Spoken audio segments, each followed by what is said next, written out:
to Wholesale Hotline, where we cover everything to do with wholesale real estate. I'm Jamil Damji. I'm Brent Daniels. And I am Morby. And together we cover the most important parts of wholesale real estate. Lead generation. Conversion of sellers into contracts. And dispositions. Guys, remember when you're watching this show, do us a favor and squad up in the comments. Make sure that you are liking and subscribing to the YouTube channels and in the Facebook group Wholesale Hotline.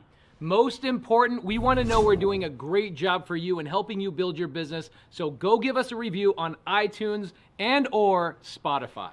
So squad up and enjoy the show!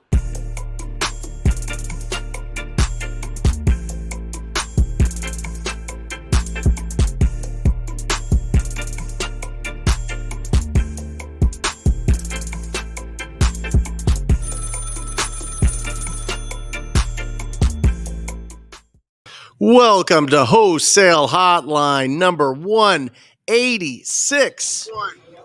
I'm one of your hosts, Brent Daniels, Mr. TTP, Mr. Talk to People. We've got Jamil Damji in the house. Actually, we got Jamil Damji in Detroit's house. We've got Pace Morby in Detroit's house. And we've got the incredible Jack Bosch joining us today. Thank you. Hi there. Thanks for being here. Hey, Jack Bosch, thank you for coming in today. We heard you're a really dirty man. Yep, lots of dirt around me. A lot of That's dirt a land around joke, this right? guy. Is that what that is? Yes. Do you get that often? No, but Jamil has, I think, a few times come from Oh, him okay. already. Yeah. Got it. Or from Pace, I'm sorry. Yeah. Goodness. What are you guys doing out there? We're here we're having a meetup, and an incredible turnout on our little tour that we did here through the Midwest. We were in Ohio, we went through Pennsylvania, all through Pennsylvania, and then today we landed in Detroit, and it's been incredible. Guys, let everybody who's watching Wholesale Hotline right now hear what Detroit shows up like.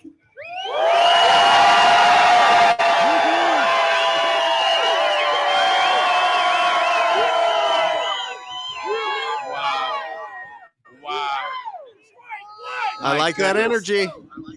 Hey, Jack, all these people came to get dirty with you, okay? So let's get real dirty today. Let's do it. Can't wait for it. Brought my white shirt to get dirty. Jack, when did you start? When did you start in real estate? Started in real estate 2002. In Phoenix? And, well, I live in Phoenix. I've been living here since about 2000 or so. And but in 2002 we started flipping dirt. That's why the jokes. The are jokes, going in. yeah, they're getting flipping dirt. So we're kind of doing the same. Like we're wholesaling. We call it flipping land, but flipping usually people think about fix and flip. Right. So what we're really doing is we're wholesaling land. Yeah. Just the only thing is that we get it so dirt cheap, pun intended, or in this case, that we can often sell it. With seller financing and also do do owner financing. Right. So we're basically doing that for now 21 years. Oh my gosh. How do you seller finance land? Well, let's take an example. You take a $50,000 piece of land, just some either in the outskirts of town or just a normal kind of residential lot. Yep. And the thing with land is that there's tons of people that just don't know what to do with it. Like on a house, you automatically I can put a tenant in there, I can fix it up, I can do stuff with it. With land, people is like, oh, it's going to take me forever to build something. And plus it costs property taxes, it doesn't cash flow.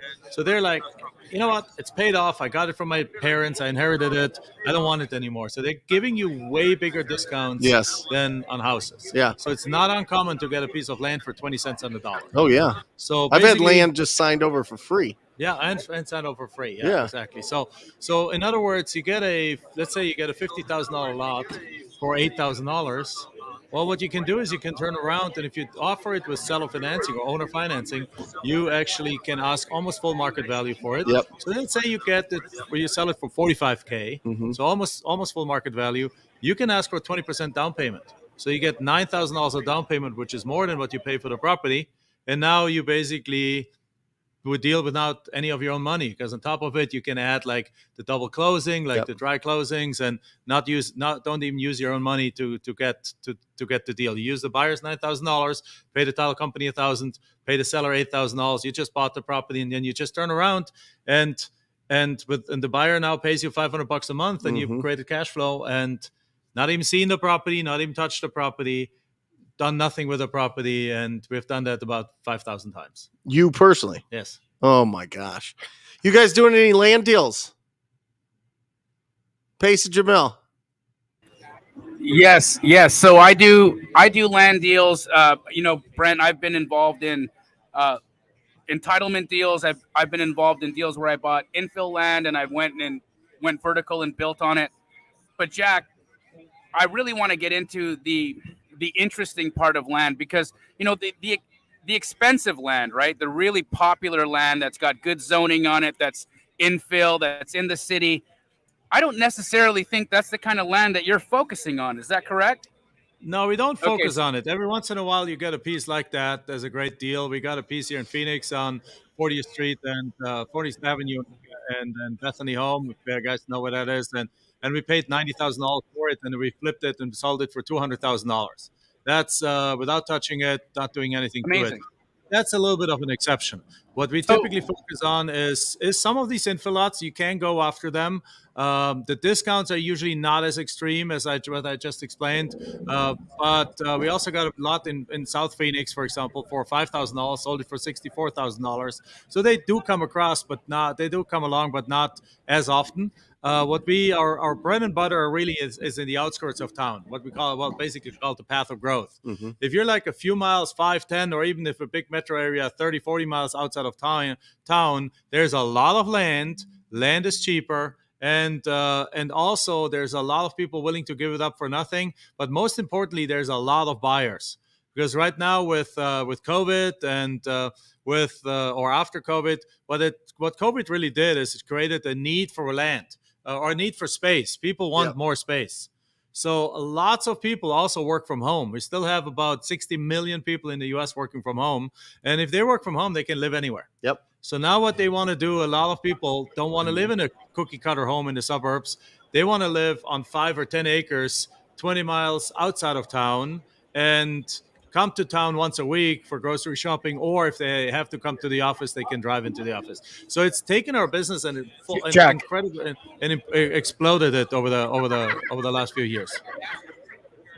Yes. I apologize, because we're obviously in a little bit of an interesting location, and so unfortunately we've got a little bit of a delay. So forgive us for the choppiness of this. Problem. But Jack, what I really want to know is, and I think what the audience really wants to understand is, could you give us an understanding of the different types? Because here's the thing I understand, right? There's infill land, then there's outskirt land, there's 5-year land, there's 10-year land, there's no man's land. There's all these different types of land plays, and I think that people need to understand first and foremost what the different types of land plays and opportunities are, and then how to value them. Would you be able to give us a 2 or 3 or 5 or 10 minute cliff note version of the different types of land and how you're looking at valuing those specific types? Because there's a lot of money in wholesaling land.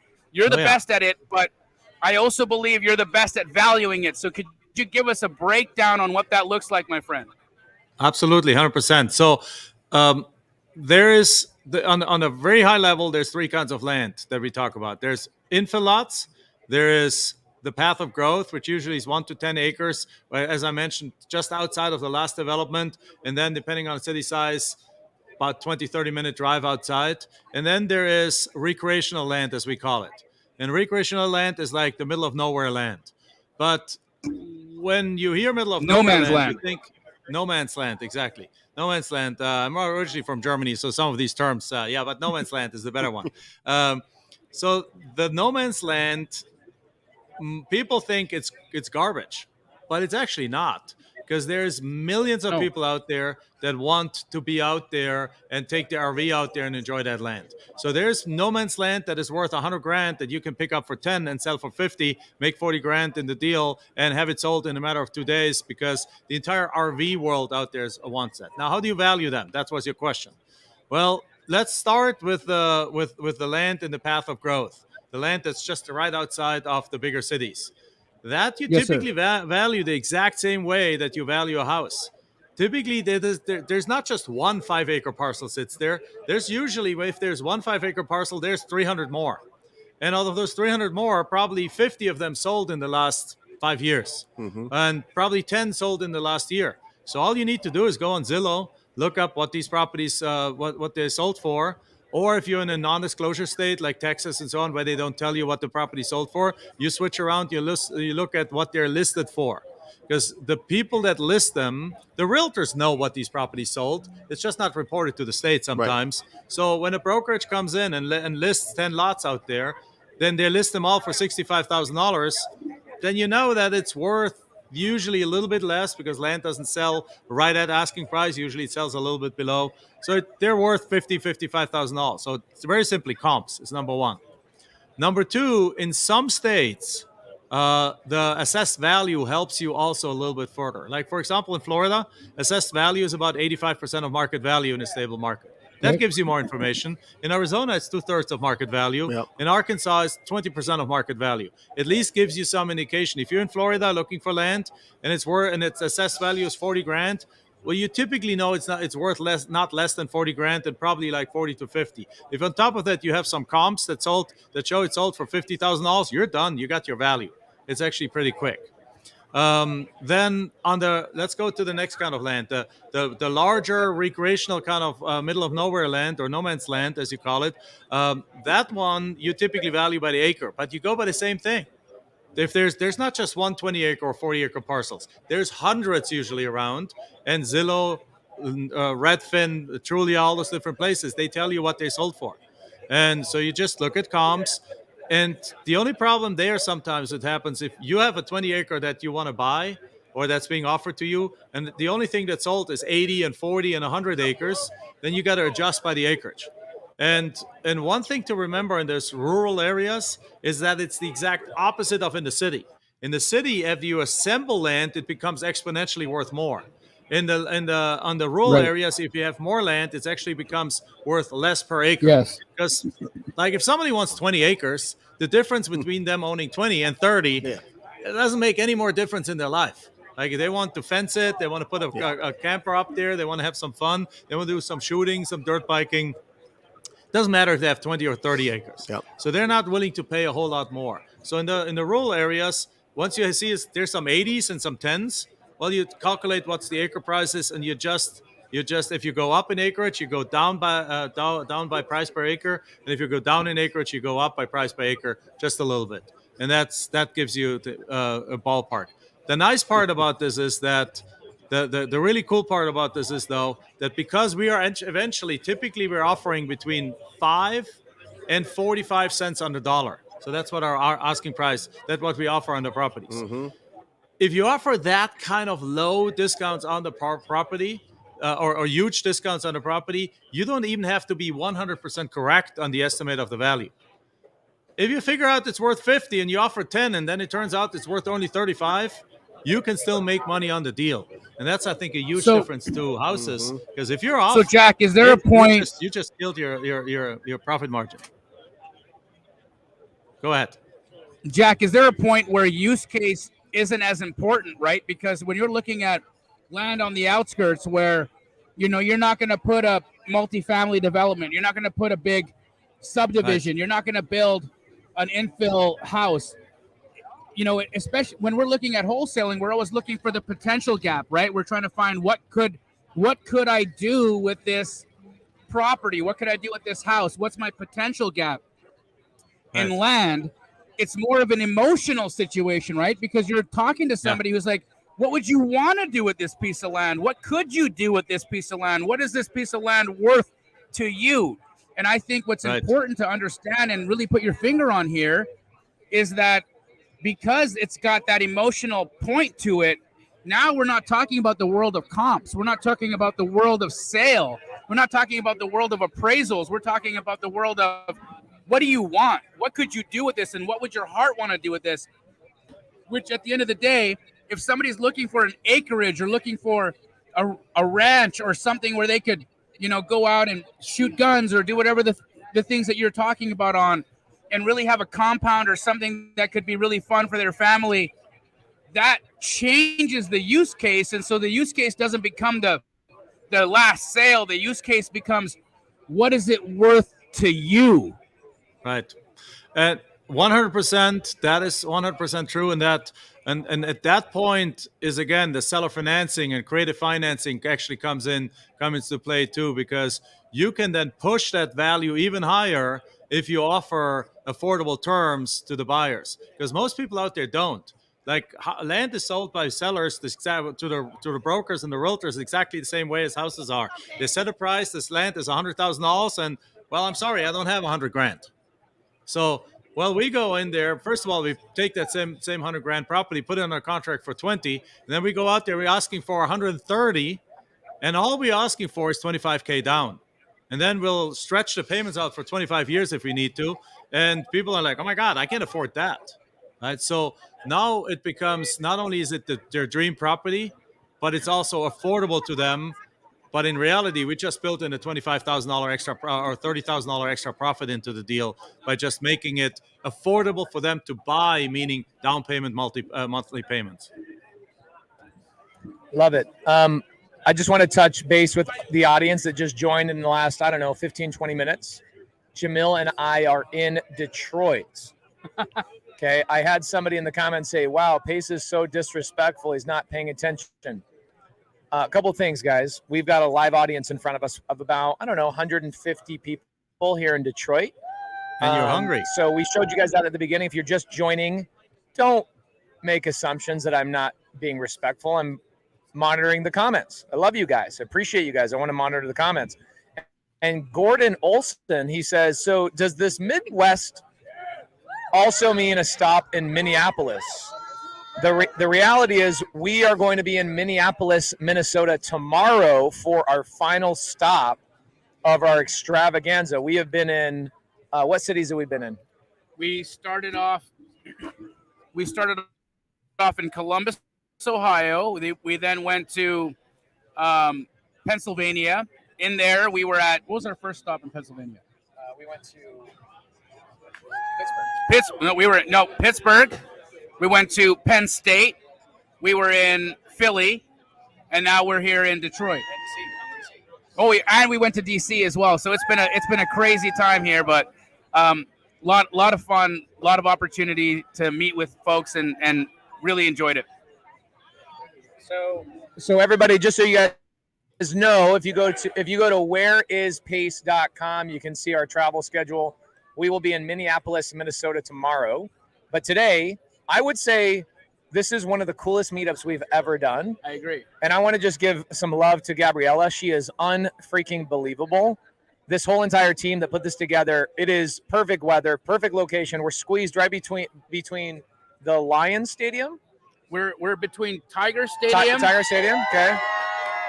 Tiger Stadium. You've got the Detroit Lions up there, right?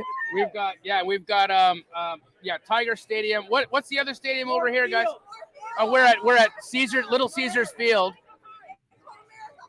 Yeah, it's unbelievable, guys. America Park. Detroit is so unbelievable. I just want to let you guys know that. Now, you can buy land here. How much could I buy land here for? Like a whole lot you could buy for like $100. They're talking about buying land here for $100. Now, my question, Jack, is in the land world, do you have people that are highly strategic and they do land banking where they'll sit on land for 3, 4, 10, 15, 20 years? Is that a good strategy, or is that something you got to scale into and have a lot of cash? Great question. No, you absolutely can do that. It's a great strategy. Of course, you don't need much cash, but you need time, obviously, because you got to hold it. But yeah, we have, particularly in that second kind of property or in the first two, basically in the infill lots and the ones that are just outside of town, there you find those exact buyers. And we have a group of them that are repeat buyers that every time we have something, like for example, let's pick Phoenix, like on the west side of Phoenix where a lot of growth is happening, they're just ready to buy them because we get them at 30 cents on the dollar. They get them at 60 cents on the dollar. So number one, they're getting a bargain of market value. So even if nothing's happening, they can still sell it at a profit. But number two, since this is the proven path of growth.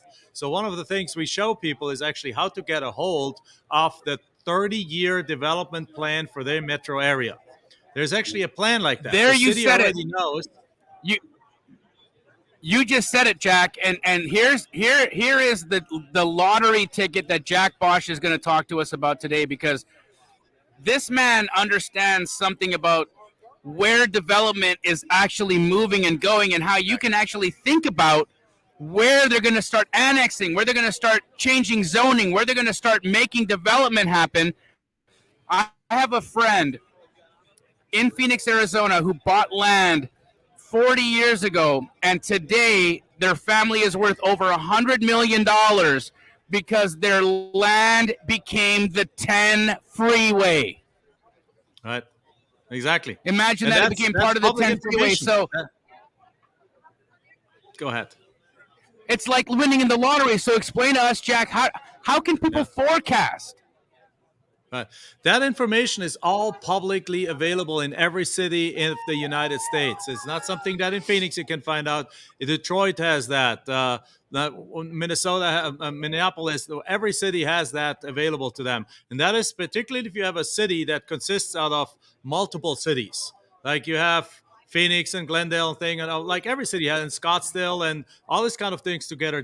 What they do is they put together a government of governments in a way, so a council, let's say, they're people, they get together and then they plan the entire metro area out. They basically say, well, we know that we're getting X amount of people per year moving into this area, so we know we need to improve infrastructure, we need to grow, we need to put in another interstate over there, we need to expand the roads over here. Because when you see the city coming up and start building something, start expanding the road, they didn't wake up to this morning saying like, hey, let's go out there and let's go expand the road.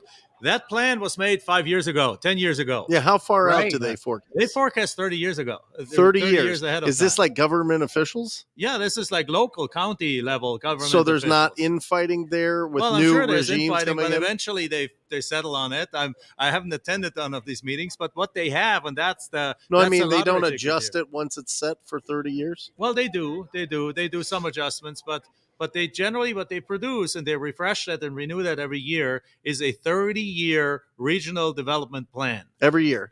So Love it. that thing basically shows exactly where they're planning to put the next roads, where the next interstate is going to go in, where they're planning to put a city park, what's going to be rezoned to be commercial, and all this kind of stuff. And you can get your hands on that right now, Mhm. and then literally go out there, buy land there today when nobody knows that this is happening, Mhm. and then just sit on it. And when the development comes in, you're right smack on the main road. Like I have a friend that did that in Albuquerque, New Mexico. Mhm. Like I don't know anyone that lives in Albuquerque, but Albuquerque is growing too. So right outside of Albuquerque, there's an area where he got that plan and he looked at like what's coming up. So what he did is very smartly, he bought the lots that were behind the lots that were on the road. Now, why is that? The lots behind the main road-facing lots are worth nothing. Right. Well, he knew what the city's going to do is they're going to go to eminent domain. They're going to take over all the lots on the city because that street would be widened by a factor of 3x. Yep. So it became a massive street. And guess what happened to his lots? They were now directly on the road.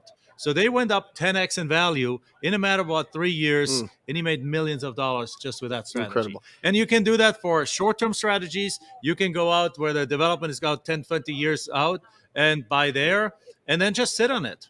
And then on top of it, there's a few extra strategies. For example, we're doing that on a bunch of land in and outside of Phoenix. Yeah. And We that's found what a we're local calling land farmer. banking, correct, Jack?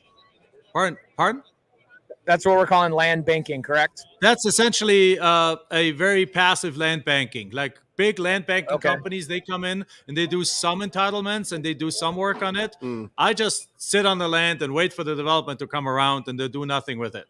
That's the easiest way. Okay, so but I'm even saving. here's a question. I've got a good question on the screen. If you look at it, Joel Shipley, he always comes up with a great question. And I think this question is more along the lines of, he says land flipping versus land development. Let me tell you what I think he's asking. Please describe the difference between the person that chooses to do land flipping versus the person who chooses to do land development. Where are they at in the phraseology? Where are they just starting out? Should I start out with land development or should I start out with land flipping? Let's jump into that for a couple of minutes because I see people that are brand new. They've never touched a single transaction and they say, I'm going to start land developing. Let's touch base on that for a minute, Jack, if you don't mind. Right. So land developing takes a long time, takes a lot of knowledge. You got to work with the cities. You got to spend a lot of time with plans and development departments and all this kind of thing. So land development can be extremely profitable. Like literally, you take a lot that's worth $100,000, and once you fully develop it and rezoned it and done all the things, it can be worth $3 million or something like that. Absolutely game changer kind of money. But it's going to take you 2 years to do this. And in those 2 years, you're going to have to spend probably $100,000 just on different plans and going back and forth and hearings. And you got to want to eat your hat and you're going to want to hit your head against the wall 500 times because you're dealing with a bunch of bureaucrats that overcomplicate everything. Mm-hmm.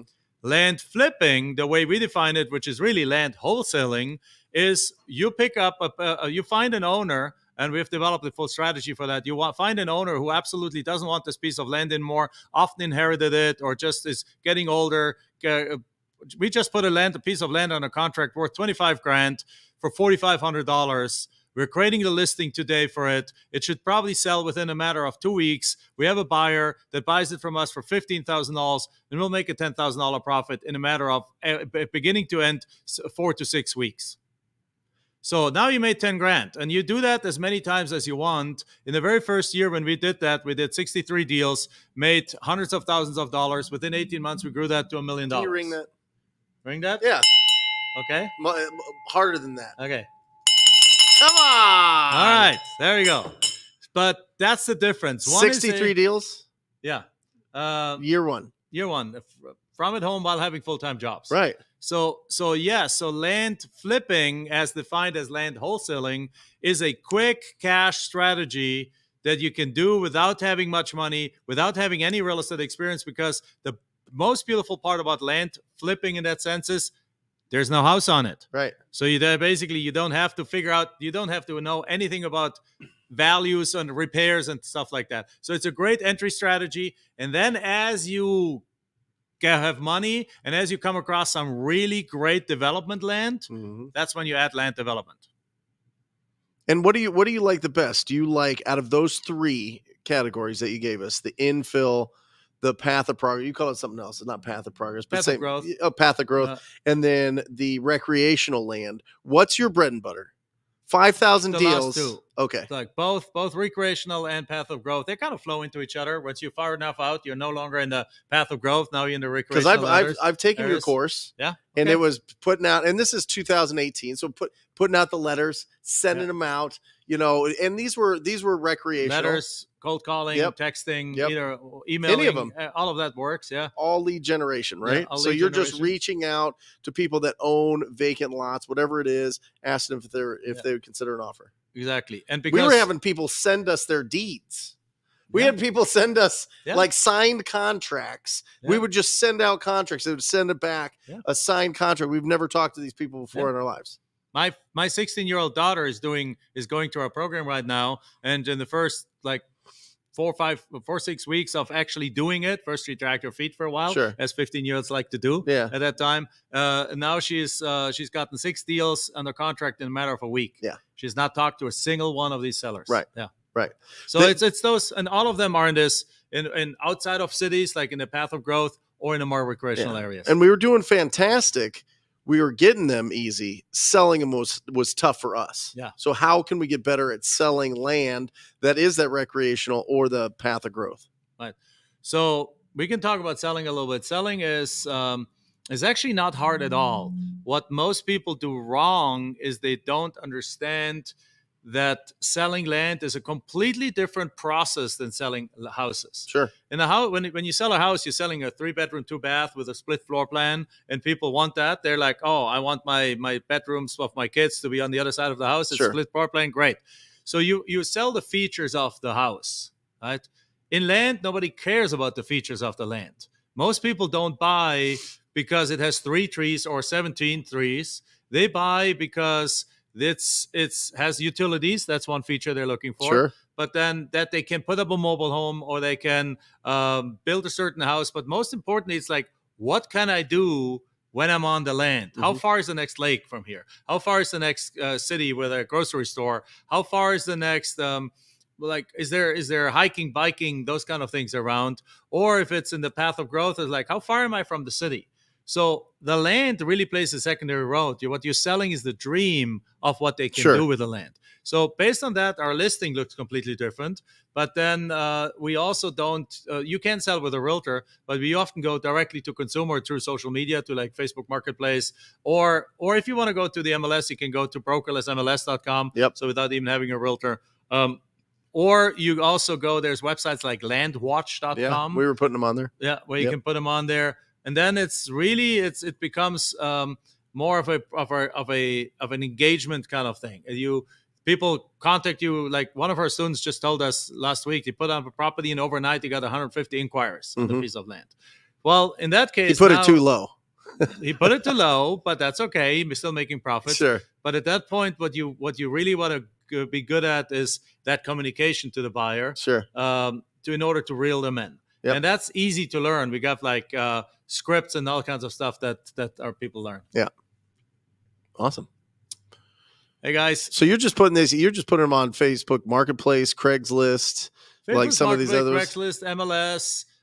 If it's a area where movement is a little slower, or it takes a little more, then I would go look for what we call the Michael Jordan of realtors in that area. Yeah. Because every area has 3 to 5 for land. Yeah. As Michael, every area has 3 to 5 top realtors who focus just on land. And what most people again do wrong, and even the sellers do that wrong. That's often why they sell to you, because they're like, yeah, I'll put it on the website. And I asked my cousin tried to I put it off with a realtor. My cousin tried to sell it for me, and he couldn't. Well, the cousin is a house realtor.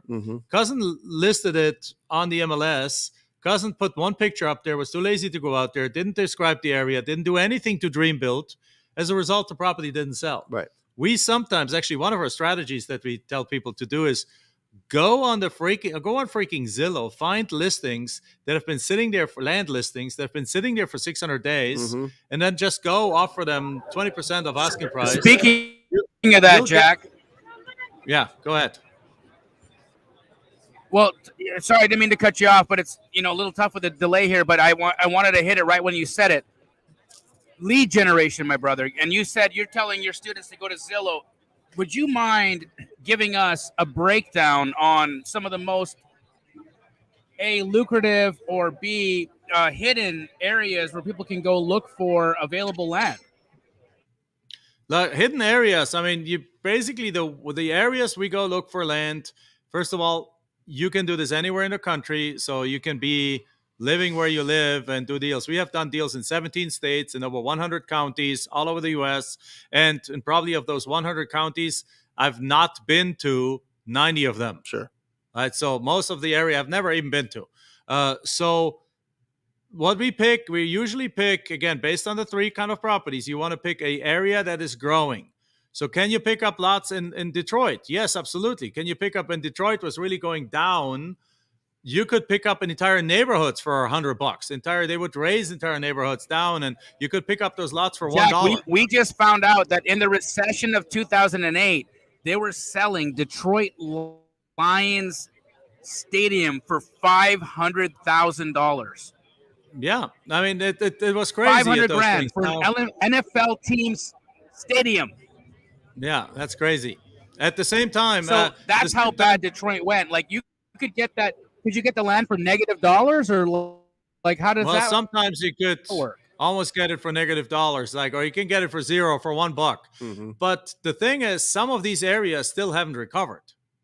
So some of those areas would be a long-term hold. But Detroit still has growing areas. There is going to be, and I don't see your audience, but I'm sure in the audience, if there's people that they're nodding their heads, that there's areas in and around Detroit that are growing. Well, that's where you want to go. You want to go into those areas that are growing, that are modestly growing, and then if you don't want to do this in Detroit, you can do it heck in Phoenix. Doesn't matter to me. We find there's enough deals for all of us, and go there, because here we got 70,000 people a year moving to the Phoenix. So there's humongous growth, and you pick areas that are just growing modestly but not crazily growing, and where the values are within like $10,000 and about $500,000, with the sweet spot being between $10,000 and about $100,000, and where there's also some movement. You look at Zillow, you look at places. How many properties have sold in the last year? Well, if nothing sold, chances are there's no demand. And I would have to look into your deals. If you had a little harder time selling them, perhaps you bought them in areas where there's not a whole lot of demand. Of course, there's got to be buyers. Those things exist, right? And you look at an area like that that has a decent amount of sales, whatever that means. Like if it's a small county, 50 to 100 sales a year is a good number. If it's a large country, it should have a few hundred sales per year, because that way you can. There's enough buyers out there. And if you do that, you apply those principles to anywhere in the country, and you find your areas. Now, in terms of then getting leads, we typically use direct mail, which for land gets you about a 10x return than a response rate than for houses. Because again, it's simply a function of competition. Like how many people, if you want to ask in the room there in your meetup, how many people do land deals? There's probably one or two hands go up, right? So, and all right, I'm going to ask it. Anybody have any land? Anybody do land? Anybody do land deals here? We got one. Anybody else? Philando. Anybody else? One in the back. Yeah, we got some hands up here that do some land deals. All right, but probably less than 5% of the room. That's exactly what it was. Yeah, there we go. So I know my numbers. They're like, yes, the competition is a lot less than if you're going after single family, multifamily, or other kinds of properties. And so going after land becomes this little niche area where if you understand what the use cases are, if you understand what the valuations are, if you understand who your buyer could be, if you understand how to contact that landowner, if you understand how to talk to that landowner, if you understand how to contract with that landowner, you could make as much money as Jack Bosch. There we go. And what you don't have to understand, and that's a lot. And what you don't have to understand is how to value repairs or roofs or things like that, because there's none there. So are you doing a lot with the properties that are further out? Is that more the seller finance than the infill and path to progress? So seller finance, by the way, Aaron is asking, can you claim depreciation on land? No, that's probably the number one disadvantage of land, that you cannot depreciate land. That's why, by the way, it's not either or. That's why we syndicate multifamily deals. We buy multifamily in order to get the depreciation from there. We make our money with land, and then we put our money in multifamily in order to get the tax write-offs, so we don't pay taxes on it. That's a simple. Get rich off of land, get wealthy off of multifamily. There we go. But sorry, your question was? Forgot now. So hey, no. There is a strategy though. There is a strategy on land to save money on taxes, right? So this is something that was brought up to me last. No, not property taxes. I'm talking about if I want to. There's a strategy. This happens a lot in Texas. I know. Where you can donate it to a trust, to a so you go buy $100,000 piece of land, let's say hypothetically, and it's got old oil reserves underneath the land. You get the old oil reserves valued at, let's say, $600,000. If you donate that land to a charity, you just got a $600,000 write-off. Yeah. You can do that. Yeah. And you can do that, and you can also do that with a normal piece of land, as long as the charity you give it to has actually, yes, you can, but also as long as the charity has something to do with what you're giving it to. So if you take the charity and you give it to a cancer foundation, you can only write off what you paid for it. But if you give it to Habitat for Humanity and they're building a bunch of houses on it, then you can write off the market value of it. That's my understanding. And I'm not a CPA, so don't quote me on it. But check with your CPA. Yeah. So just for people to understand this is not a money-making strategy. It is a money-saving strategy. The other way you can do it is by giving it to a conservation trust. There's basically there's tax benefits for conserving land every year. For conserving land, there's tax benefits, so you can do that too. But you want to talk to your CPA about that because it's a little bit of a high risk strategy. The IRS doesn't like it, so if you want to do it, you want to do it really carefully with under good supervision of a CPA. Yep, there you go. Right. Awesome. How about this from Dimitri? Dimitri is doing land deals. He lives in Belgium. Okay, doing land deals in Florida. All right. This is your guy. Yeah. This is your type of guy. So thanks for doing this. Any advice or books on courses or rules of thumb on how to value multifamily land? I just got offered a multifamily lot, which can have 256 units built on it for $5.2 million. Well, first of all, Dimitri, send me that deal. Let's cooperate on it. But number two, yes, this strategy that I'm talking about works from anywhere. We have probably at least 75 to 100 active people that we taught this, like students we call them, but now they're full-time land flippers that live in Germany, Switzerland, Austria, Liechtenstein, and Spain, and do deals from there in the United States. Yeah. So this is 100% virtual because, again, you don't have to go see the property. You don't have to go walk the property. You can outsource the entire process step. You can have everything done. So that's why we even have teenagers do it. Like we have 13, 14-year-olds do it. They love it. You didn't think that you would get, so much love from Detroit. No, something else. They loved what you said. Yeah. No. Actually, it was you, Jack. And in fact, they've all had their phones. This is what's happening right now. There's 150 people with their phones to their ears right now trying to listen to you. And we just figured out how to put it on the speaker. And they all were really impressed with what you were saying. All so, guys, right. give it up for Jack one more time. I'm so glad. You're awesome, Jack, and the whole chat is in love with you, brother. Awesome, thank you. Like this is a cool format. I love this. So how do you value multifamily land?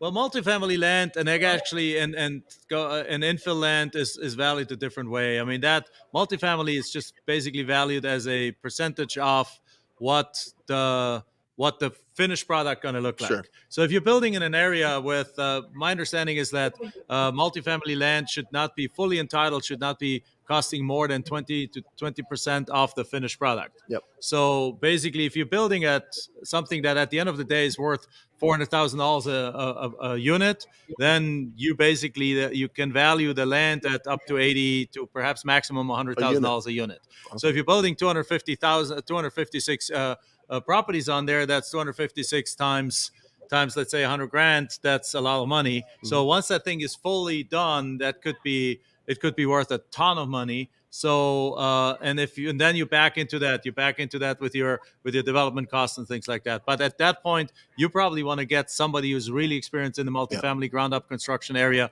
to help you advise you. It's more like the infill lots that the valuation. That's a question I get all the time. I find an infill lot. How much is that thing worth? Well, the problem with an infill lot is that there's no comps because by definition, you have a street, 35 houses, one empty lot. There's nothing to compare it to. Right. So then you need to do what the appraisers do, which is basically back into the deal, basically saying like, well, if the neighborhood is a $500,000 neighborhood and it costs $300,000, $400,000 to build a house, then, well, the land is worth 100 grand. Yep. And typically it's constructed such that the builder spends $300K to build a house. The builder wants to make another 100 grand profit. And then there's some extra expenses. So your lot is worth 80. And so you backtrack into from subtracting the construction costs and the sale cost and the profit cost, and then you get, what would a builder, the question you need to ask yourself is basically, what would a builder be willing to pay for that lot and it still makes sense for him to build? Yep. And if you ask that question, you come to a result fairly quickly. 10, 20%. And usually in a neighborhood of that is like my cap just died. So Jack, So typically, if it's a $400,000 or $500,000 neighborhood, the land values are about 20 to 25% off the market value of houses in the area. Beautiful. If it's below that, it goes down, and at some point it diminishes. Right. Because below is the moment you get below that threshold. And when you get builder doesn't. and when you get into higher places, and in the higher points, it can be worth 50%. I've had infill lots go anywhere between 20 to 33%. Yes, 20 to 30% is about normal in a normal middle class neighborhood. But I mean, again, down here in Phoenix, one of the baseball players, Randy Johnson, sold his house for $15 million. I mean, the house wasn't worth $15 million.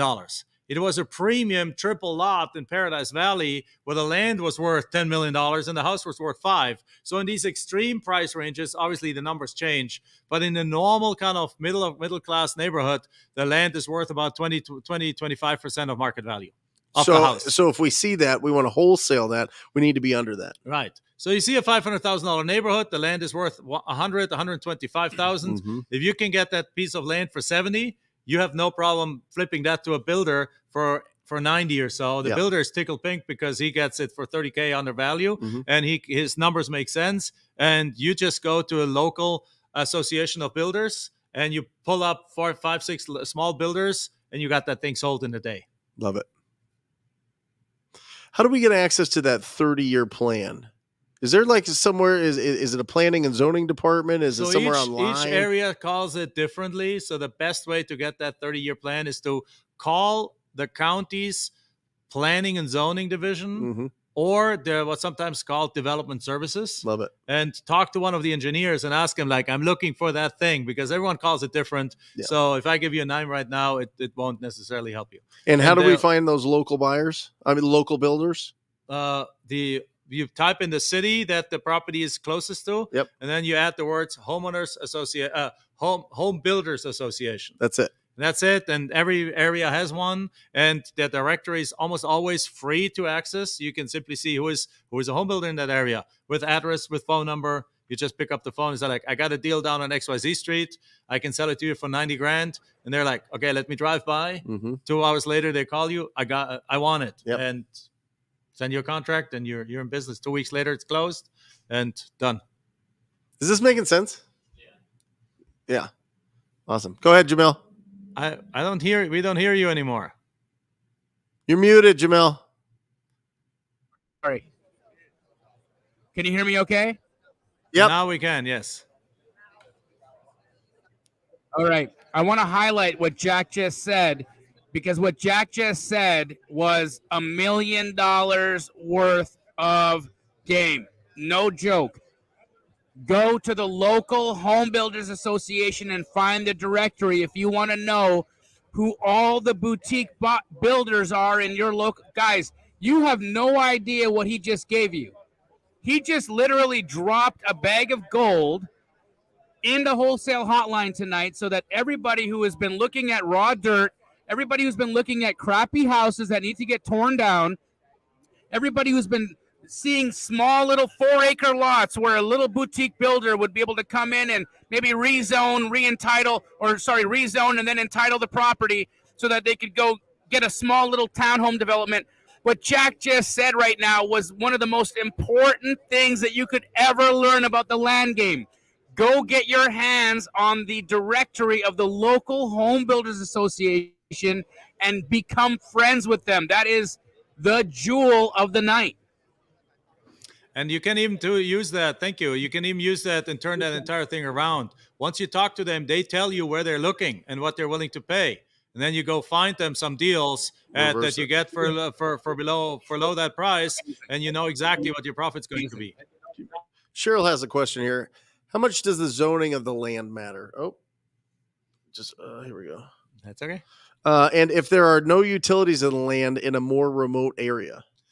So zoning matters, obviously, particularly for people who want to do something with the land.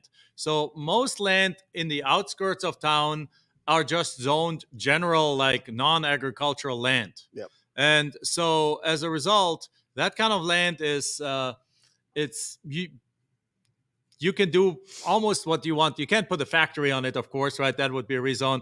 But you can put a house on there, and that's what most people want to. Yeah. If you're in the city, zoning obviously becomes more important, because now you want to build a house on a commercial lot. Well, they won't let you do that. Rezoning, though, is actually something that we only do when you after you get a really strong indication from the city and the county that they're in favor of it. Because otherwise it's a year and a half, it's a bunch of fees, a bunch of expenses, a bunch of brain damage by working. A lot of connections. A lot of connections, a lot of like neighbor groups that come against it and so on that you have to appease, and it's brain damage. Like, and if you know that the city wants that, well, then great. But what it matters is, so what was the question again? Just basically, like, does the zoning matter, and if there's no utilities, the utilities used to matter a lot. They used to matter a lot, because I mean, if you're in the middle of nowhere somewhere, if there's no utilities, then it's really only attractive to somebody who wants to spend the weekend there. But that has changed. That has changed drastically now because of Starlink. And because of solar. You can now be on 20 acres out in the middle of nowhere, put up your satellite dish, have streaming quality internet. They could be watching this show. Could be watching the show. Put up your solar panels and drill a well, and you got full access. You're completely off the grid and fully access to everything. So that came up just a few years ago, and then again has put the land, particularly land outside of towns, has put our land market on fire, and it's not going away. No. So it's like this market is on fire, it will stay on fire.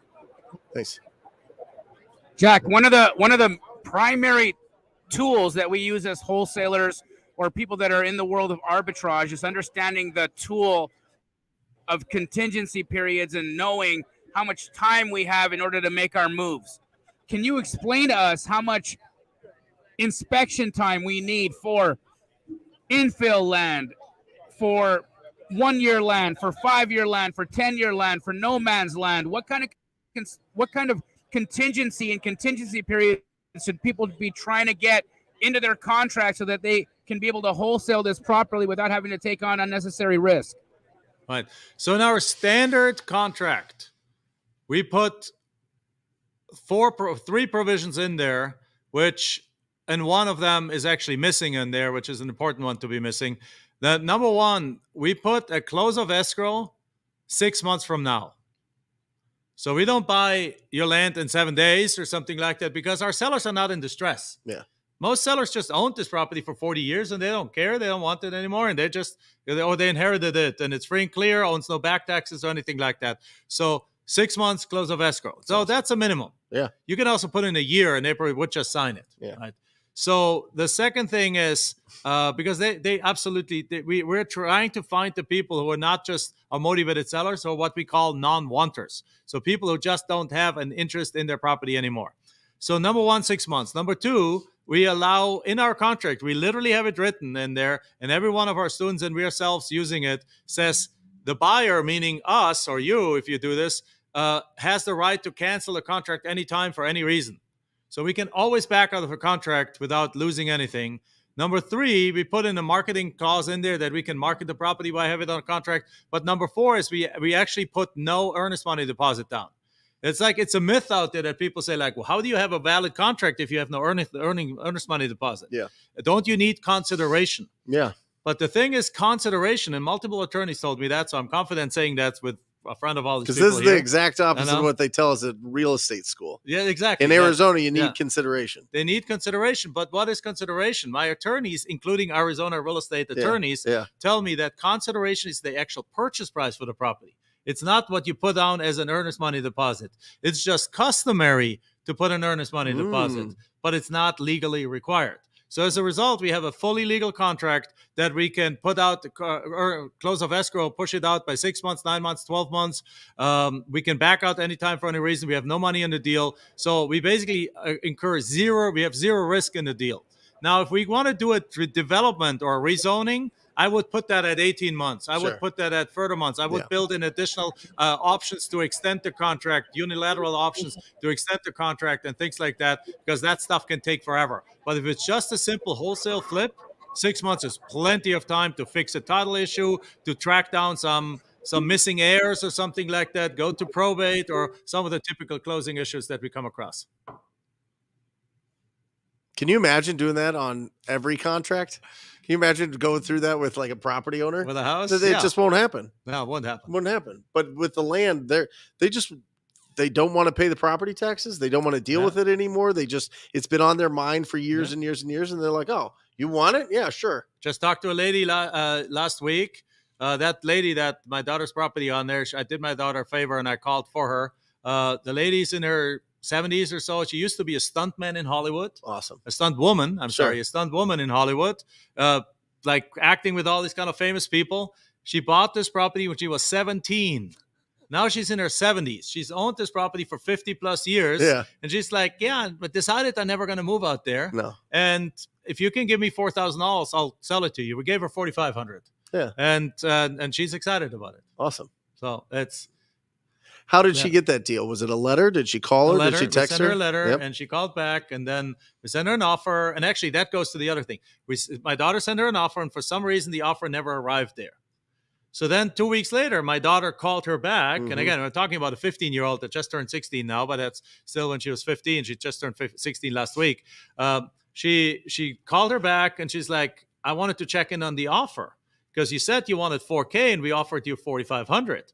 And the lady's like, well, I never received the offer. Yeah. Could you send it to me again? We're like, sure. So we FedExed her the offer.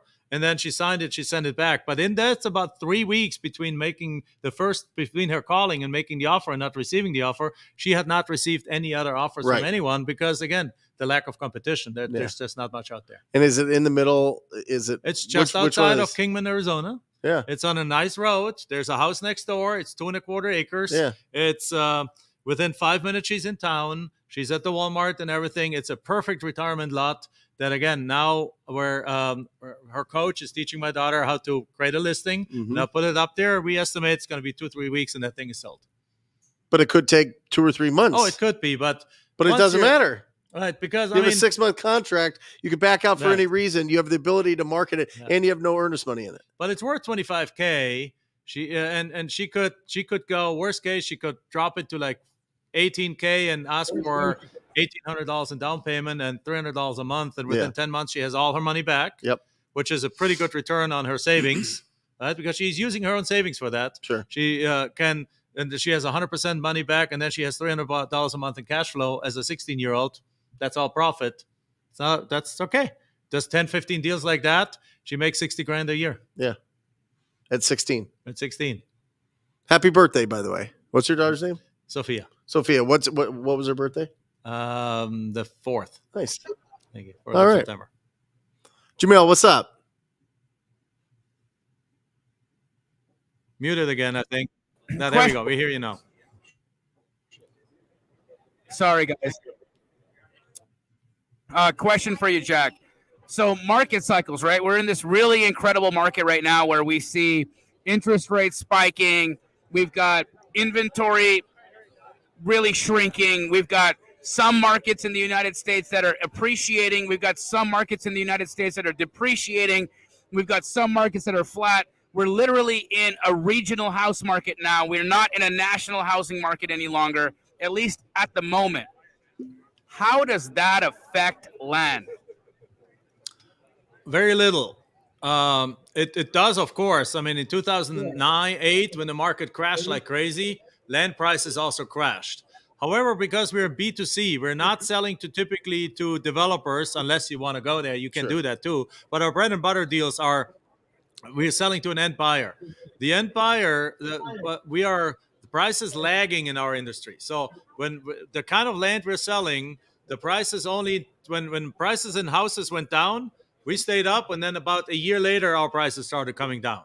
Now, of course, they came down, but we just bought cheaper and sold cheaper. Our margins were smaller, but the business continued to work, and the business today is actually better than it's ever been. Because, again, we're driven by a couple of different pieces. First of all, we always have been outside of the banking industry because banks do not lend on land. So our buyers cannot go to the bank and say like, hey, can I get a loan on that land? Particularly if that land is outside of town, no bank is ever going to give them a loan, or there's very few banks that give loans for that. And even if they do, the most they ever give is 50% loan to value. So if it's a $50,000 deal, they still have to come up with 25 grand. If it's a $100,000 deal, they still have to come up with 50 grand, and most people can't do that. That's where so again, when we come in with seller financing, that allows us to offer to ask for 12, 13, 14% interest, but only 20% down, 10% down. Now we're offering 80, 90% loan to value, which is insane, which drives the market a lot. But the other pieces that drive the market is really that move towards, like, again, Starlink, solar. COVID has taken the RV industry off the charts. Yeah. Like, you can't even get any. You want an RV? Good luck. So then, like they're absolutely in demand. who brings the liquidity to a land deal, Jack? Well, here's Who the brings thing: the money to a land deal? Well, if you do it the right way, we can talk. Now we're getting into a little bit more of creative financing, but because there's three ways the land deal happens. It's either a cash deal, the buyer just has the cash and you can make a cash profit. Number two, it's a seller financing deal where the down payment is more than you pay the seller in the first place. So if you have a $100,000 deal and you have a deal under contract for 20 grand and you get a $25,000 down payment, you're in the money. Mm-hmm. You can use a dry closing. We call it now it escapes my mind, but of course, like a double closing, where you basically use the buyer's 25 grand to pay the title company, pay the seller, put some few $1,000s in your pocket, and then collect payments from there. So you don't need any liquidity. The third way a deal comes down is that if you don't get enough down payment, let's say you have a deal on a contract, it's worth $100,000, and you have it on a contract for 40 grand, and you want to go sell it, and you sell it for $100,000 with a $15,000 down payment. Mm-hmm. Now you are short. You have the seller needs 40, but you're only receiving 15 as a down payment. So you're 25 short. In that case, what we do, we have connected to a network of note buyers. So we're bringing in the note buyer on the closing table, and the note buyer buys that. What is that? A $75,000 note. The note buyer buys the $85,000 note. The note buyer buys the $85,000 note, let's say, for $70,000. So the note buyer wires in $70,000. Mm-hmm. The buyer wires in $15,000. The title company is $85,000. The title company keeps $5 grand for their work, sends $40,000 to the seller, and you make $40,000 cash because the note buyer bought out the note and the cash flow. They now receive the cash flow statement. So it's a triple transaction. It's basically creative financing, and our students do that left and right all day long. It's a little bit more involved, but it works really, really well. And there's lots of note buyers out there that are buying these notes, particularly if you can give them really good yields, which at this point would be. Jack, do you have a list of national note buyers that you would be willing to share with the Wholesale Hotline audience? I do. I just don't remember them right now off the top of my head. We have an entire list of them. But if you give me a couple of minutes, let me think about them quickly, what they are. But there is one in particularly that is a big one. They were interviewed on my own podcast, so you guys can check out the Jack Bosch Show. There's a few episodes ago. There's a note buyer, a nationwide note buyer company that was interviewed there. So that's probably the easiest way to go right now because I just can't think of it. Jack Bosch Show. Get the note buyer. Awesome. Lunatic is a different one, but let me quickly see. I'll text my team right now quickly. I'm drawing a blank. Lunatic is a loan company. They do private lending and things like that. They're also here in town. It's called Lunatic, but there's another one. Give me a second.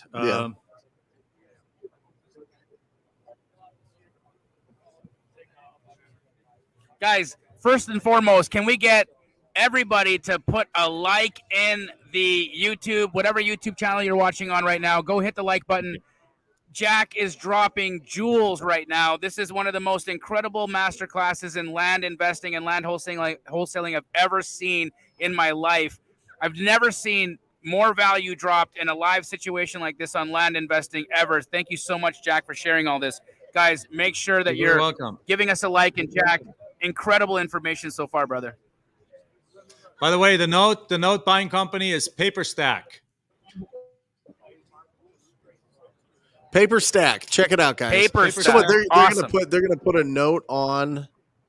They'll lend on these properties then. The Paper Stack is a note buying platform. Right. There's a bunch of investors. So I think do they have you like put the note 10,000 on it and things. sell it to you them? You put in the note, and then Got people say like, yeah, I'm interested in that note, and then they facilitate the paperwork in the middle, Love so it. it's done legit. Yeah. And they're basically a note buying platform / escrow company to help you through the process. So I am coaching my 6-year-old's soccer team, right? Okay. And we're in Central Phoenix, and the people that live in Central Phoenix live in Central, like Right. they stay in Central Phoenix. And some of the dads, their dads own banks, and they are developers, and they are Thunderbirds, and they're all these big frat guys, and they develop a lot, and they're like, so what do you do? And I'm telling them that I wholesale. They're like, oh, you need to find me some deals here in Central Phoenix. Whatever it is, I'll pay for it. I just want the land. Right. They just want the land. There's certain, and that's got to be everywhere. That's got to be in every major area where there's very, what is it when landlocked, there's not any other like lots that they can go after that they can get their hands on, so they have to go after the properties that they can just scrape it down or keep a little bit of it and build big mansions on top of. You ever run into that? Yes, I mean, as a matter of fact, we just signed an agreement with a friend of us that is a multifamily developer, where we are going to find the land for him, and then he's going to build multifamily on it. But then at the end of the day, we're actually going to keep those properties, and we just have a nice negotiated split of ownership afterwards. But it's great because it plays to both of each other's strength. We can find the lots, and he can build on it, which is not my expertise. And so in combination, it's a perfect. If it's a perfect deal. Yeah, So they yes, don't want to market with these. They don't want to Yeah. sit down with the property owners. They don't want to negotiate the deal. Right. They just want the land. Right. And then what also is that there's another strategy in land. Now we're talking completely different. This is not what we typically do, but if somebody really wants to take it to the next level, you can go into the city, and if you assemble land, I alluded to it earlier, if you assemble land, you can make a ton of money. Yeah. Because sometimes like a quarter acre, or you find a 3/4 of an acre over here, and then there's another half an acre over there, but there's like this little sliver in between, and there's a house over here. So if you can get these two under contract, and then get the sliver and the house, and together it makes 2.5 acres, now it's worth taking that through the rezoning or entitlement process, and now you got enough space to put 75 apartment units on there, which in this market are worth $30 million or something like that. And now you got a $6 million lot that the individual pieces only would have cost perhaps $1.5 million. So now you wholesale it that, or you start the process, then you pass it on to somebody else for $3.5 million, and you made $2 million in the process. Or you roll it into the deal. Or you roll it into the deal, exactly. So, but there's some additional strategies. I mean, if you hear land, there you hear long time, expensive, hold on, but there's so many different things that you can do in land. I mean, we do paper splits all the time. What's called, like in certain parts of the states, of different states, you can actually split pieces of land into smaller pieces of land, and then massively increase the value of what you own there too. We have done that a bunch of times. Yeah. And that's so there's so many different ways that you can make money Do with land. you only go off market? No. We sometimes, if the deal is right, we work with realtors. We look at the listings, and I have a real estate license here, which I don't use, but for getting access to the MLS and things like that. Yeah. Yeah. How often do you get something that's listed that's a smoking deal? You can, if you focus on it, you can probably get a couple of deals a month. We can get, 5 deals a month on it, right? Yeah. But if we don't really focus on it, it's more like in our normal course of business, we come across properties where the seller says, "Yeah, I'm listed. It's one of the questions we ask them. and then they're like, oh yeah, my property's listed. And then you go to the realtor, and then you go through the realtor, and that usually decreases your chances of getting a little bit, because the realtor choose their year up, tell them like it's worth this. But sometimes we get them accepted, and you get a phone call from the realtor saying like, I don't know what you did to my seller, but he just accepted your ridiculously low offer. And that's a good day too. There you go. Pace, what's up? Hi guys, I love you. Appreciate you being patient with our internet connection and lag and all that kind of stuff. I'm just manning the comments over here, admiring my guy Jack Bosch. Appreciate this. This has been amazing. I'm over here taking notes. It's amazing. Cool. It's been a lot of fun. I mean, I love the concept. I love the outline. I love you guys. It's fun, right? Coming in virtual with a live audience. 500 people really cool. too. Yeah, and 482 now, but it was up to people 515 watching here. Yeah. I mean, this is insane. This is really. I think cool. Another 200 or 300 here. I think we got another 200 people just here in Detroit. So this has been amazing. Even though it's 9:10 at night, this is I how hope you guys Detroit have some shows up. drinks there too.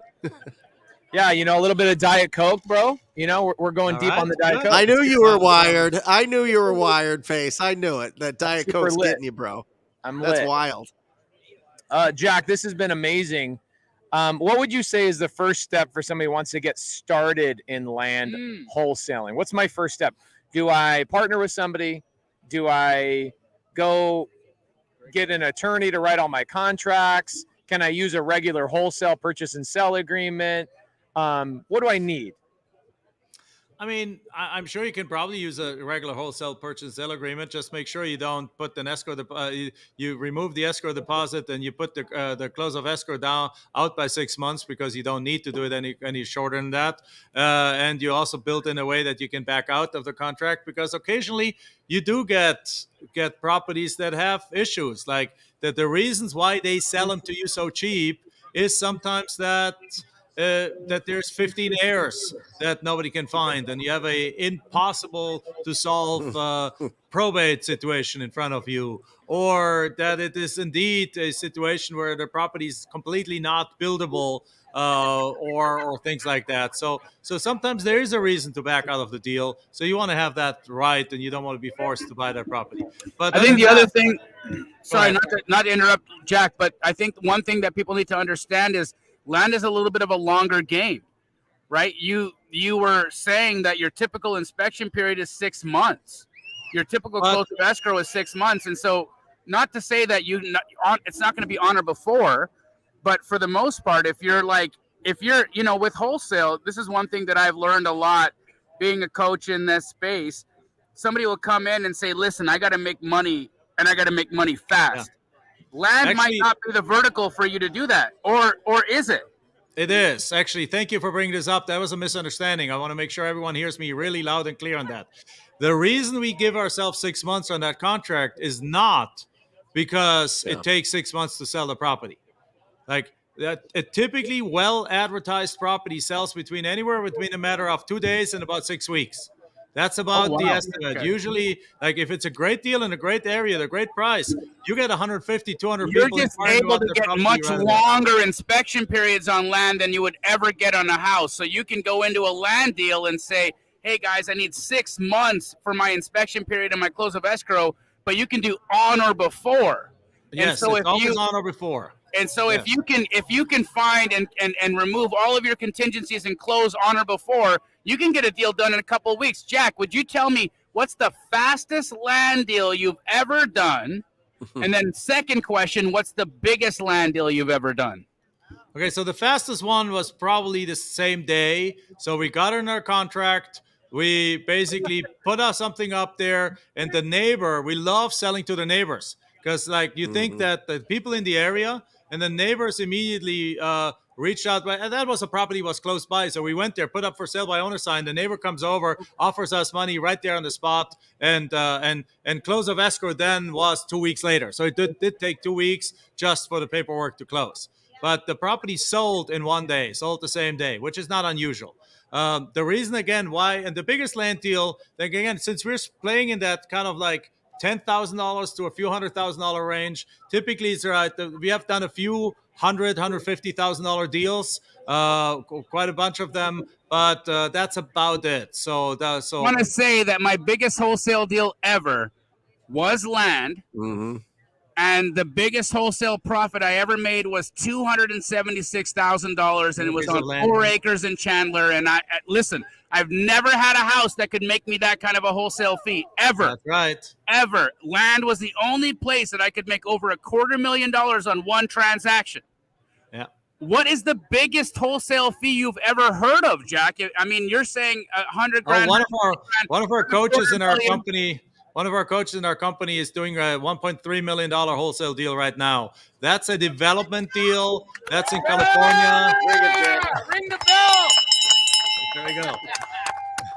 That's in California. That's a development deal. That's 40 acres. That's right next to another development. I think she got under contract for 3.6 or something, and she's selling it for just under $5 million, making 1.3. I think $1.3 million in the deal. Yeah. Amazing, Jack. Amazing. There's so much value here.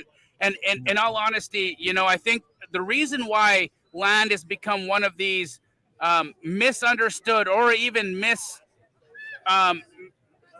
misworked pieces of real estate is because people don't understand it. Yeah. They don't understand zoning. They don't understand how they can actually get involved. And it's a lot less complicated oftentimes than single family, multifamily, or others.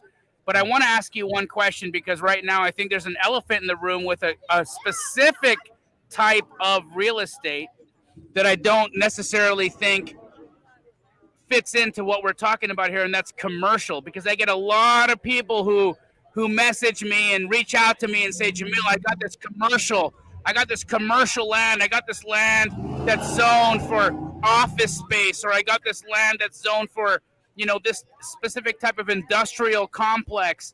And I found that, for me at least, it's been very difficult to find buyers in that area. Could you speak to commercial and industrial land, Jack, if you would?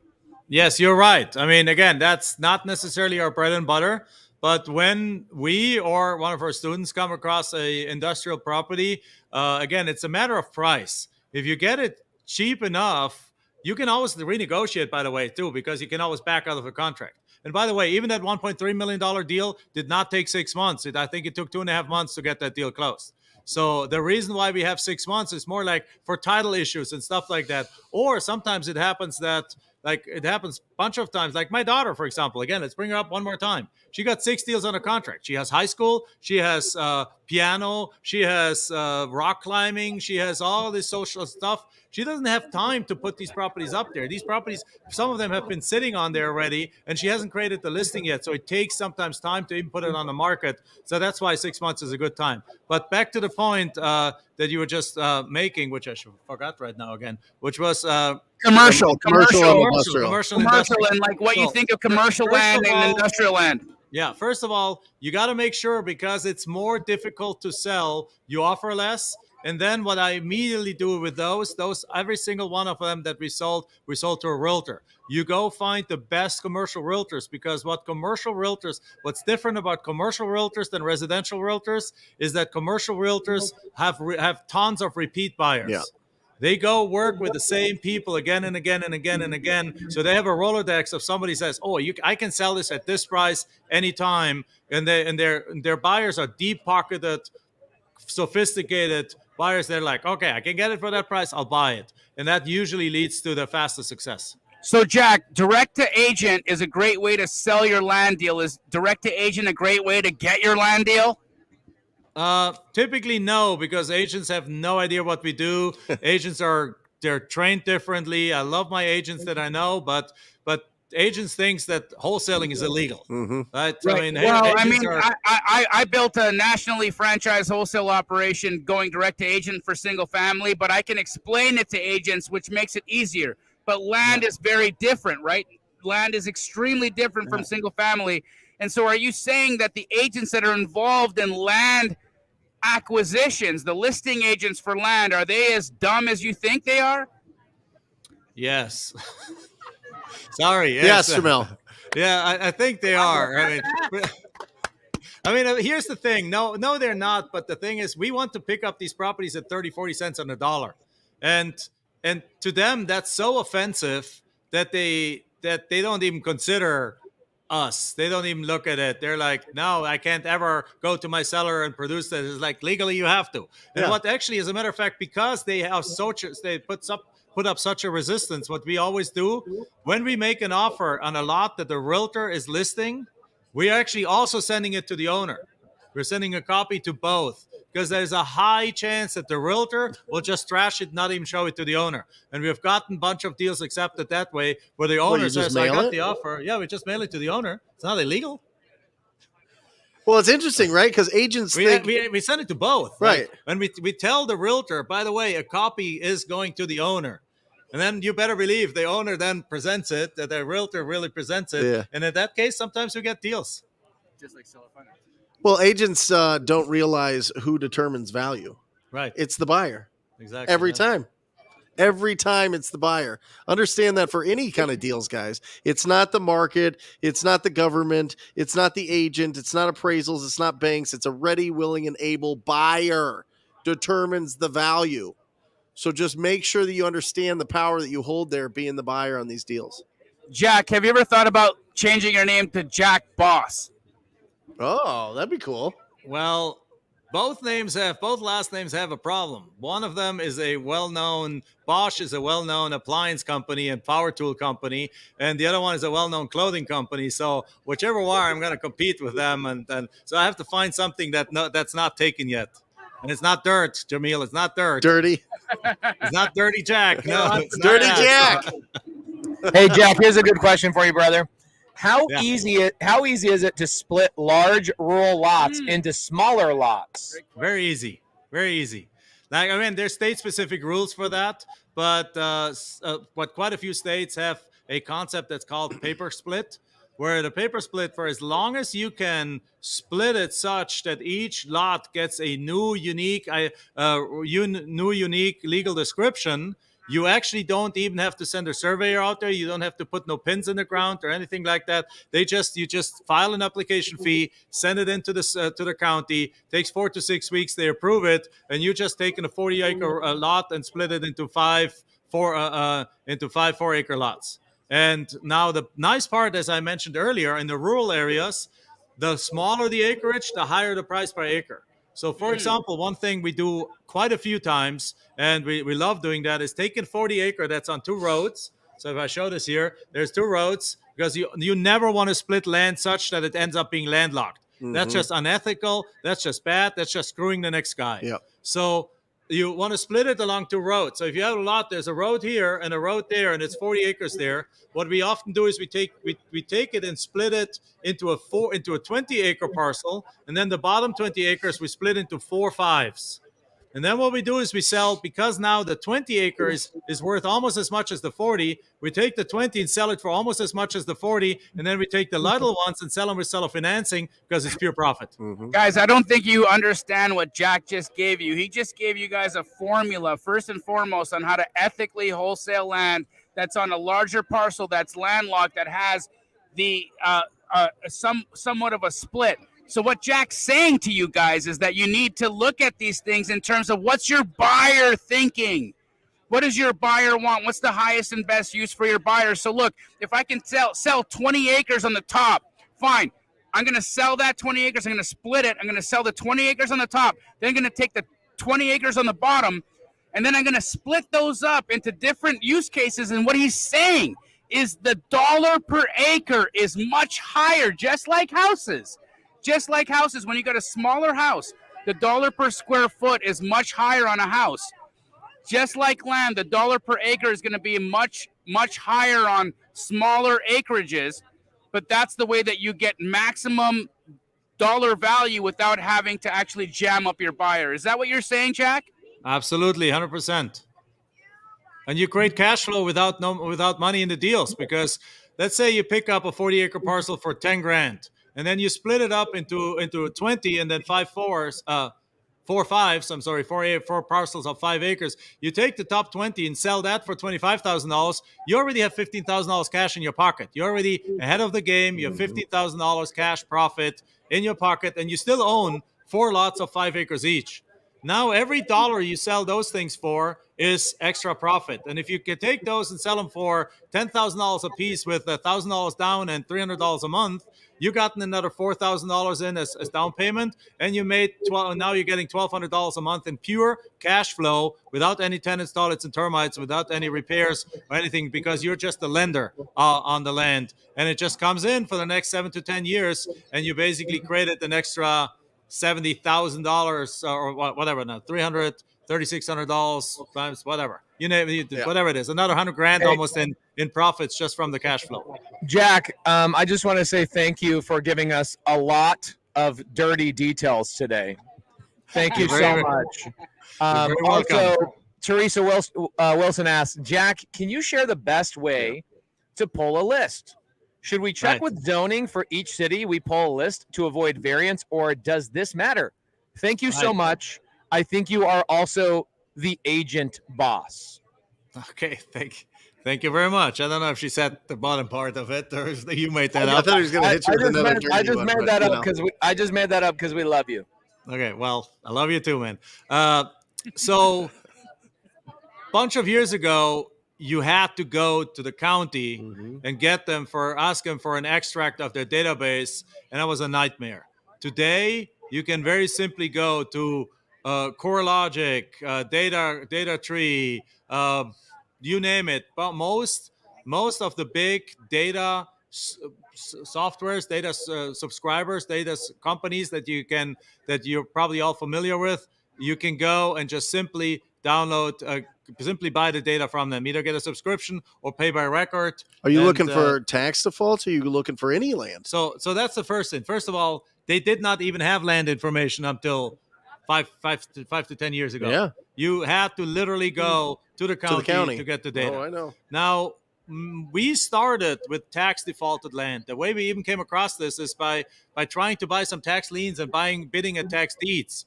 And we were outbid left and right. We couldn't get a deal because we had no money. I'm an immigrant from Germany. My wife's an immigrant from Honduras, Central America. We came here with 2 suitcases, nothing, and we just basically finished college, got a job, and we had a few $1,000s to our name. And with that few $1,000s, we went to a tax deed auction. We wanted to bid on some stuff, and anything we could afford was land. So, but we were outbid left and right. And then we just had a thought, and the thought was, typically, by the time a property comes to a tax deed auction, 3 to 5 years have passed. So meaning that the people that are actually letting these properties go, they haven't paid properties for 5 years. And what that means is that they made up their mind 5 years ago that they don't want this property anymore. They don't care about it. So what about a tax sale, Jack? Is there an opportunity there in a tax sale? There is, but there's tax sales are highly advertised today, and there's a lot of competition. So what we did is we basically realized, what if we don't go to the tax sale, but what if we go and get a list of people who haven't paid their property taxes and then send them a letter, and that's what's the winning strategy. That's what got us going. But then soon enough, we realized that there's so instead of buying the tax lien, you're going right to the homeowner or the landowner and saying, hey, listen, you didn't pay your land taxes. They're putting a lien on you. Some asshole bought your tax lien. I can come in and help you get out of this situation and get it done for you. I can buy the property straight out from you, and I can pay off the tax liens, and you walk away with a check, and we own the property. And they're like, oh my God, yes, great, let's do that. But what we found is that we made our first 63 deals and all tax delinquent deals. Yeah. And then the next year we did 150 deals and so on. But then soon enough, as we wanted to expand, we realized, well, there isn't that many tax delinquent properties out there. There's a lot, but not as many as we wanted to get on. So then we realized that actually, and we realized that to by mistake, one time we sent by mistake to a list of people that didn't even know property taxes. And they called us back just as much. And we're like, oh my God, these people pay property taxes, but they still want to get rid of their land. And at that moment, we threw that to the wind. And now we go after all land that fits our criteria. So basically, land that's that's in those 3 categories: infill lots, path of growth, recreational area, that is worth between $10,000 and about $500,000. In many cases that they've owned for a while, but then inheritance sometimes is a shorter ownership. and there's and then we go to these tax delinquent is a positive. If they're tax delinquent, it's great, but it's not a must. And then we go to the basically to this to the data services now, and it's just right there. We even developed the software that our students can use that is right integrated with the data, where you say, like, I want from this county, I want this records, I want out-of-state owners, I want tax delinquent, non-tax delinquent, I want in this value range, and it's right there. It downloads it right into your software, and then you go from there. Awesome. And then you mail them or call them or text them. Up to you. We use direct mail as our primary strategy, but we also supplement it with mainly text. I've never been a big fan of cold calling. I know you guys do that, and it's fine, but I never liked it, so I designed a business where I don't have to do it. I get it. Awesome. We're gonna show you guys, the audience, one more time. We want everybody here in Detroit to tell Jack how much they love them. Hey, you guys want to all say hi to Jack Bosch one time? All right, hold on a second, guys. Thank you, Jack. That is awesome. I love this. Everybody here is German, by the way. Nobody here is American. They all came out from Germany to support you in your show. That is family reunion for you. You can do this from Germany in the U.S., so all my Germans are welcome. I love it. Did everybody have a lot of fun today? A lot.